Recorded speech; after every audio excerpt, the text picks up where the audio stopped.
빌립보서 4장 6절에서 7절까지 말씀 우리 같이 봉독합니다. 아무것도 염려하지 말고 다만 모든 일에 기도와 간구로 너희 구할 것을 감사함으로 하나님께 아뢰라. 그리하면 모든 지각에 뛰어난 하나님의 평강이 그리스도 예수 안에서 너희 마음과 생각을 지키시리라. 아멘. 여러분, 오늘은 평강에 대해서 말씀을 드립니다. 여러분, 이 세상에서 가장 필요한 것은 무엇입니까? 말할 필요 없이 평강입니다. 우리는 어떻게 하면 평강을 소유할 수 있습니까? 시편 3편에서 시인은 이렇게 말하기 시작합니다. 여호와여, 나의 대적이 어찌 그리 많은지요, 나를 치는 자가 많으니이다. 그러나 여러분, 이 시인은 그 다음에 5절에서 놀라운 고백을 합니다. 내가 누워 자고 깨었으니. 놀랍지 않습니까? 이 시인은 자신을 대적하고 자신의 생명을 노리는 대적들이 사방에 쫙 깔려 있음에도 불구하고 그런 상황에서도 평안하게 누워서 잠을 잡니다. 어떻게 하면 우리도 이 시인처럼 이런 최악의 상황에서도 누워서 평안하게 잠을 잘 수 있습니까? 여러분, 기억하시기 바랍니다. 사도 바울은 이 편지를 쓸 때 로마 감옥에 갇혀 있었습니다. 그러나 여러분, 그는 놀랍게도 마음속에 평강을 소유하고 있었습니다. 여러분, 우리는 어떻게 하면 사도 바울처럼 최악의 상황 속에서도 평안을 소유할 수 있습니까? 사도 바울은 오늘 말씀에서 그 비결을 말하고 있습니다. 첫째, 우리는 평안을 소유하려면 염려를 버릴 수 있어야 합니다. 6절입니다. 아무것도 염려하지 말고. 우리는 염려한다는 것이 어떤 것인지 잘 알고 있습니다. 염려한다는 것은 어떤 걱정으로 우리의 생각이 가득 차는 것을 뜻합니다. 또 염려한다는 것은 어떤 일을 곰곰이 생각하고 그 일을 지나치게 걱정하는 것을 뜻합니다. 여러분은 어떤 사람입니까? 여러분은 어떤 일을 곰곰이 생각하며 그 일을 지나치게 신경을 쓰는 사람입니까? 아니면 그 일을 털어내는 사람입니까? 여러분이 만약에 낙천적인 성격이라면 여러분은 마땅히 그 성격으로 인해서 하나님께 정말 감사하셔야 합니다. 왜냐하면 기본적으로 그런 사람은 쉽게 염려하지 않기 때문입니다. 그러나 여러분, 우리 중에는 기질상 근심 걱정으로 인해서 쉽게 침울해지고 평강을 잃는 사람들이 많습니다. 이런 사람들이 평강을 잃고 슬픔에 빠지는 이유는 무엇입니까? 바로 염려하지 말라는 말씀을 자신에게 적용하고 있지 않기 때문입니다. 정도의 차이가 있지만 걱정거리를 생각 속에서 버려야 사는데 그게 무슨 보물이나 되는 것처럼 그 일을 꽉 붙잡고 사는 사람들이 얼마나 많은지 모릅니다. 그런 사람이 누워서 평안하게 잠을 잘 수 있겠습니까? 천만의 말씀입니다. 누워만 있어도 몸만 누워있는 거지 이 생각은 근심으로 가득 차 있기 때문에 잠을 한숨도 잘 수가 없습니다. 여러분은 어떠십니까? 여러분은 걱정거리가 있을 때에도 평안하게 잠을 주무십니까? 아니면 그 일을 생각하느라 밤새 잠을 못 자는 사람은 아닙니까? 여러분, 저는 정말 신앙이 좋은 권사님인데도 불구하고 평생 염려를 꽉 붙잡고 사는 잘못된 습관을 가진 것을 알고 있습니다. 걱정거리를 생각 속에서 떨쳐버려야 사는데 그 권사님은 걱정거리를 꽉 붙잡고 평생을 살았습니다. 그래서 결국 심각한 우울증에까지 걸려서 아주 위험한 상황까지 되었었습니다. 근데 여러분, 이 권사님은 하나님의 은혜로 약물 치료 없이 기적적으로 우울증에서 치료를 받았습니다. 근데 여러분, 문제가 무엇인지 아십니까? 이 권사님은 그 이후에도 당신이 갖고 있는 그 잘못된 습관대로 여전히 염려를 생각 속에 꽉 붙잡고 살고 있는 그런 삶을 살고 있다는 사실입니다. 사람이 신체적인 습관이든 정신적인 습관이든 평생 형성된 습관을 바꾸는 것은 쉽지 않습니다만은 여러분 기억하시기 바랍니다. 여러분이 마음의 평강을 소유하시려면 염려를 여러분의 생각 속에 받아들이지 않으셔야 합니다. 여러분께 비유를 들어서 말씀을 드립니다. 여러분, 이제 이 불이 꺼질 만한 때에 우리는 새로운 장작을 올려놓습니다. 그러면 금세 그 불이 살아납니다. 여러분, 우리 마음의 평강을 소유하는 일은 이 불을 완전히 끄는 것에 비유할 수가 있습니다. 불이 꺼질 만한데 그 불에 장작을 올려놓으면 그 불이 다시 살아난다는 것 당연하지 않습니까? 우리가 이렇게 말할 필요 없이 장작을 계속 올려놓는 이 일을 우리는 중단해야 합니다. 이처럼 우리가 걱정거리를 우리 생각으로 계속 붙잡고 있는 것은 죽어가는 불에 장작을 올려놓는 것과 같은 행동을 하는 겁니다. 여러분은 의식적으로 여러분의 생각 속에 걱정거리가 자리를 잡고 여러분을 괴롭히지 않도록 근심을 물리치셔야 합니다. 두 번째, 우리가 평안을 얻으려면 하나님께 기도해야 합니다. 6절입니다. 아무것도 염려하지 말고 다만 모든 일에 기도와 간구로 너희 구할 것을 감사함으로 하나님께 아뢰라. 여러분 중에는 분명히 이렇게 말씀하시는 분들이 있을 겁니다. 목사님, 저는 염려가 찾아올 때 기도했습니다. 그렇지만 저는 평안을 얻을 수 없었습니다. 제게 기도하라는 처방은요, 아무 소용이 없습니다. 여러분도 혹시 이렇게 말씀하시는 분은 아닙니까? 여러분, 기억하시기 바랍니다. 염려가 우리에게 찾아올 때 그냥 막 기도하는 것이 아닙니다. 우리가 평안을 소유하려면 따라야 하는 올바른 기도의 방법이 있습니다. 여러분, 6절에서 사도 바울은 놀랍게도 기도와 관련해서 세 가지 단어를 구별해서 사용하고 있습니다. 바로 기도와 간구와 감사입니다.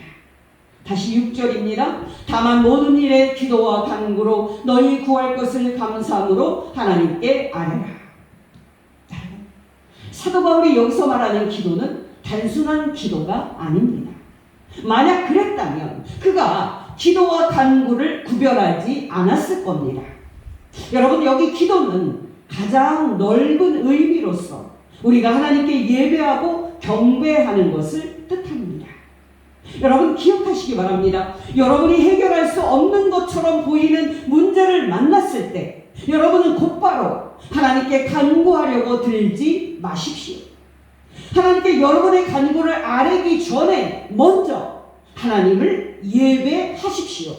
하나님께 여러분의 간구를 아뢰기 전에 먼저 하나님의 임재 가운데로 나아가십시오.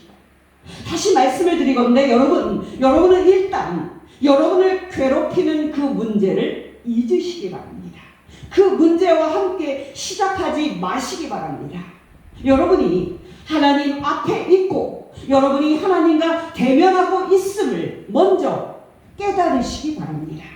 바로 이것이 우리가 해야 될 첫 번째 일입니다. 여러분은 어떠십니까?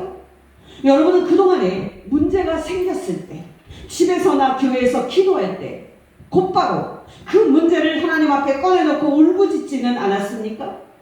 여러분, 이런 잘못된 방식으로 하나님께 나아감으로써 그들 기도의 응답을 받지 못하고 빈손으로 실망한 채 자리를 뜬 성도들이 얼마나 많은지 모릅니다.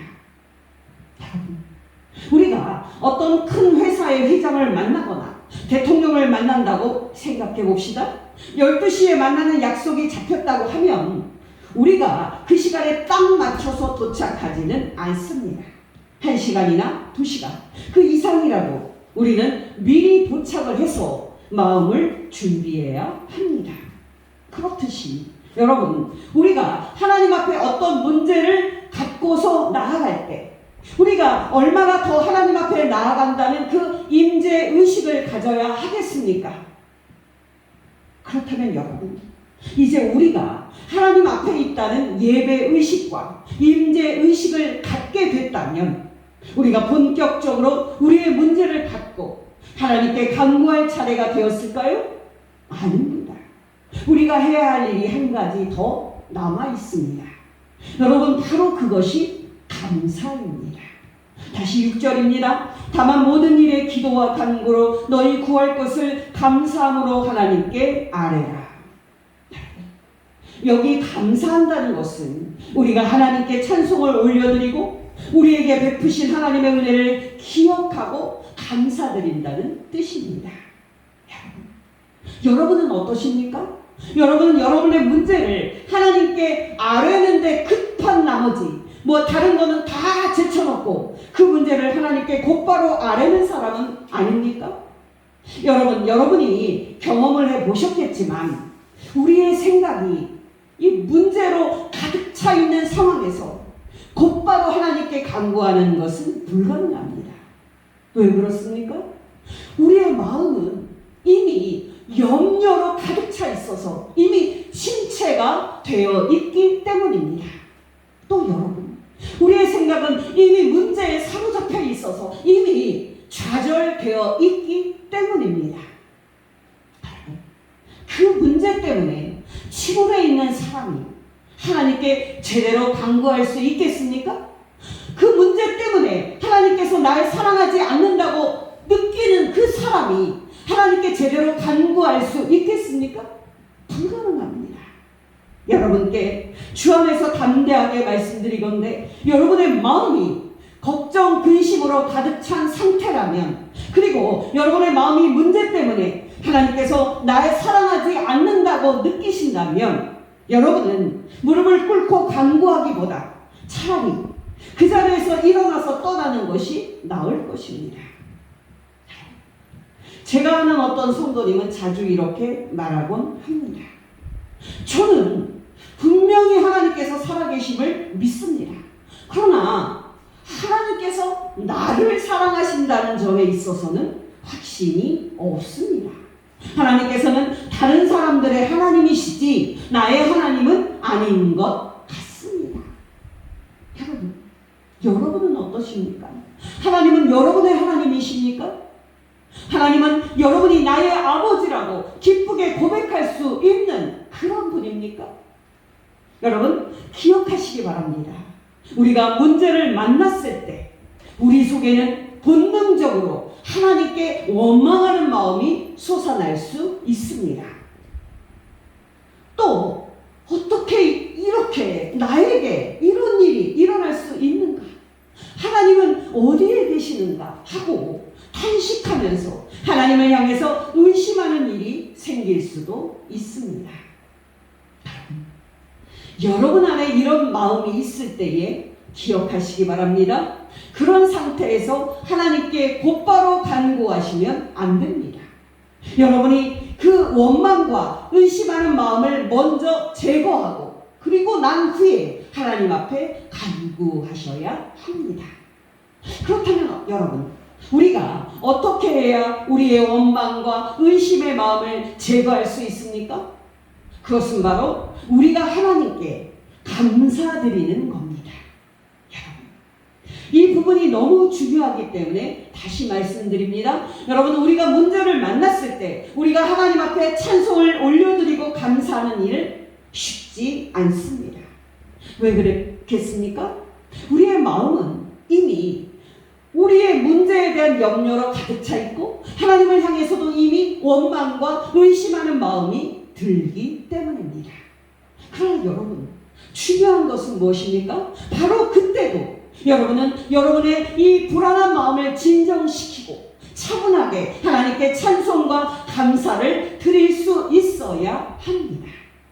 여러분은 목사님, 그게 잘 안 됩니다 라고 말씀하실 수 있습니다. 그러나 여러분, 분명하게 말씀드리건대 여러분은 잠시 여러분의 문제를 잊고 하나님을 향해서 먼저 찬송과 감사를 드릴 수 있어야 합니다. 또 잠시 여러분의 문제를 잊고 여러분의 영혼을 향해서 내 영혼아 하나님을 송축하라, 그는 선하시고 그 인자하심이 영원함이니라고 말할 수 있어야 합니다. 여러분, 바로 이것이 관건입니다. 여러분께 단도직입적으로 말씀을 이제 드리면서 이제 질문을 드립니다. 여러분은 어떤 문제를 만났을 때, 여러분이 해결할 수 없는 어떤 문제를 만났을 때, 그때도 여러분은 여러분에게 베푸신 하나님의 은혜 때문에 나는 얼마나 행복한 사람인가 라고 말할 수 있어야 합니다. 여러분은 여러분을 낙심시키는 어떤 문제를 갖고 하나님 앞에 나왔을 때 여러분은 여러분 자신을 향해서 이렇게 말할 수 있어야 합니다. 연화야, 내가 지금 큰 공경에 이제 처해 있음을 잘 알고 있다. 그러나 연화야, 우리 그 문제를 생각하기 전에, 우리 그 문제를 하나님 앞에 아뢰기 전에 먼저 하나님께 찬송과 감사를 올려드리자. 연화야, 그것이 어떤 상황에서도 우리가 마땅히 해야 될 일이고 하나님은 마땅히 모든 상황 속에서도 우리의 찬송과 감사를 받으시기에 합당하신 선하신 하나님이시다. 여러분께 권면드립니다. 여러분, 하나님께 여러분의 문제를 아뢰기 전에 여러분에게 베푸신 하나님의 그 큰 은혜를 먼저 생각하시기 바랍니다. 여러분의 문제를 하나님께 간구하기 전에 여러분을 사랑하사 여러분을 그 죄악에서 구원하신 사랑의 하나님으로 여러분의 생각을 채우고 선하신 하나님께 찬송과 감사를 드리시기를 바랍니다. 저는 요즘 때때로 이렇게 고백합니다. 하나님, 감사합니다. 이 세상에 나보다 더 행복한 사람이 있을까요? 아마 없을 겁니다. 하나님께서 죄와 사망과 지옥에서 나를 구원하시기 위해 하나님의 아들 예수 그리스도의 생명을 십자가에 내어주셨는데, 이런 하나님의 사랑을 받은 나보다 누가 더 행복하겠습니까? 하나님, 참으로 감사합니다. 하나님, 참으로 감사드립니다. 여러분의 마음을, 여러분을 사랑하사 예수 그리스도를 십자가에 내어주시기까지 사랑하신 하나님의 그 큰 사랑으로 채우시기를 바랍니다. 에베소서 1장 3절에서 6절입니다. 찬송하리로라. 하나님 곧 우리 주 예수 그리스도의 아버지께서 그리스도 안에서 하늘에 속한 모든 신령한 복을 우리에게 주시되 곧 창세전에 그리스도 안에서 우리를 택하사 우리로 사랑 안에서 그 앞에 거룩하고 흠없게 하시려고 그 기쁘신 뜻대로 우리를 예정하사 예수 그리스도로 말미암아 자기의 아들들이 되게 하셨으니 이는 그가 사랑하시는 자 안에서 우리에게 거저 주시는 바 그의 은혜의 영광을 찬송하게 하려는 것이라. 고린도전서 15장 55절에서 57절. 사망아, 너희 승리가 어디 있느냐? 사망아, 내가 쏘는 것이 어디 있느냐? 사망이 쏘는 것은 죄요 죄의 권능은 율법이라. 우리 주 예수 그리스도로 말미암아 우리에게 승리를 주시는 하나님께 감사하노니. 디모데전서 1장 14절에서 17절. 우리 주의 은혜가 그리스도 예수 안에 있는 믿음과 사랑과 함께 넘치도록 풍성하였도다. 미쁘다 모든 사람이 받을 만한 이 말이요 그리스도 예수께서 죄인을 구원하시려고 세상을 세상에 임하셨다 하였도다. 죄인 중에 내가 괴순이라. 그러나 내가 긍휼을 입은 까닭은 예수 그리스도께서 내게 먼저 일체 오래 참으심을 보이사 그의 주를 믿어 영생 얻는 자들에게 본이 되게 하려 하시니라. 영원하신 왕 곧 썩지 아니하고 보이지 아니하고 홀로 하나이신 하나님께 존귀와 영광이 영원 무궁하도록 있을지어다. 아멘. 여러분, 우리를 사랑하사 우리를 죄에서 구원하신 하나님의 그 크신 사랑에 대해서 생각하는 것보다 더 기쁜 것이 어디에 있습니까? 하나님께 간구하기 전에 여러분을 사랑하신 하나님의 그 크신 사랑으로 여러분의 생각을 먼저 채우셔야 합니다. 그리고 또 여러분을 현재도 사랑하시고 있고 또 장차 여러분을 천국에 들어가도록 사랑하신 하나님의 그 크신 은혜로 여러분의 생각을 채우셔야 합니다. 여러분, 아주 전에 말씀드린 이야기인데요. 사도행전 16장을 보면 사도 바울이 빌립보 교회를 개척했을 때 감옥에 갇힌 이야기가 나옵니다. 여러분, 그때 사도 바울과 신라는 옷이 벗겨진 채 맨몸으로 많이 맞았습니다. 또 바울과 신라는 피투성이 된 몸으로 발에 착고가 차인 채 가장 깊은 감옥에 갇힙니다. 근데 여러분, 그런 최악의 상황에서도 바울과 신라는 한밤중에 하나님을 찬송합니다. 사도행전 16장 22절에서 25절, 무리가 일제히 일어나 바울과 신라를 고발하니 상관들이 옷을 찢어벗기고 매로 칠하여 많이 친 후에 옥에 가두고 간수에게 명하여 든든히 지키라 하니 그가 이러한 명령을 받아 그들을 깊은 옥에 가두고 그 발을 착고에 든든히 채웠더니 한밤중에 바울과 신라가 기도하고 하나님을 찬송하며 죄수들이 듣더라. 여러분, 바로 이것이 올바른 기도의 순서입니다. 여러분, 결과는 어땠을까요? 바울과 신라의 간구를 들으시고 응답하신 하나님의 역사가 따라왔습니다. 26절, 이에 갑자기 큰 지진이 나서 옥토가 움직이고 문이 곧 다 열리며 모든 사람의 매인 것이 다 벗어지니라. 놀랍지 않습니까? 하나님께서는 당신의 은혜에 감사함으로 찬송하고 간구하는 우리의 간구에 응답하십니다. 오늘 말씀의 주제는 염려로 인해서 우리 마음에 생기는 근심과 걱정과 불안의 문제입니다. 여러분, 우리가 앞에서 말했듯이 우리가 하나님께 경건한 인재의식을 가지고 하나님께 예배와 감사 찬송을 드릴 때, 그리고 그렇게 간구할 때 하나님은 우리에게 어떤 응답을 주십니까? 말할 필요 없이 평강입니다. 빌립보서 4장 6절에서 7절입니다. 아무것도 염려하지 말고 다만 모든 일에 기도와 간구로 너희 구할 것을 감사함으로 하나님께 아뢰라. 그리하면 모든 지각에 뛰어난 하나님의 평강이 그리스도 예수 안에서 너희 마음과 생각을 지키시리라. 여러분 중에는 우리가 하나님 앞에 올바르게 기도할 때에 하나님께서 우리가 염려하는 그 문제를 해결해 주실 것이다 라는 말을 사도 바울이 할 거라고 예상하신 분들도 있을 겁니다. 그러나 여러분, 놀랍게도 사도 바울은 그렇게 말하지 않습니다. 여러분, 기억하시기 바랍니다. 하나님께서 우리의 염려를 다루시는 방법은 우리의 문제를 해결해 주시는 그런 방식이 아니라 우리 마음과 생각을 하나님의 평강으로 지키시는 방식입니다. 여러분, 오해하지 마시기 바랍니다. 하나님께서는 우리가 기도할 때 우리의 문제를 해결해 주시고 우리의 환경을 바꾸어 주실 수 있습니다. 그러나 여러분, 하나님께서는 또한 그렇게 하지 않으실 수도 있습니다. 그것은 하나님의 전적인 주권입니다. 중요한 것은 우리의 환경이 기도로 바뀌는 것이 아닙니다. 우리의 문제가 그대로 있음에도 불구하고, 우리의 환경이 그대로 있음에도 불구하고 우리의 마음과 생각이 하나님의 평강으로 지켜진다는 사실입니다. 여러분, 세상이 주는 평안과 하나님이 주시는 평안의 차이는 무엇입니까? 여러분, 세상 사람들은 환경이 안 좋을 때 염려합니다. 그러나 환경이 바뀌고 문제가 해결되었을 때 비로소 평안을 회복하고 기뻐합니다. 여러분, 만약에 우리 그리스도인이 소유하는 평안이 이런 세상적인 평안이라면 우리는 복음의 능력을 모르는 사람입니다. 여러분, 기억하시기 바랍니다. 우리 그리스도인은 어려운 환경이 그대로 있음에도 불구하고 평안합니다. 우리 그리스도인은 괴로운 문제가 그대로 있음에도 불구하고 평안합니다.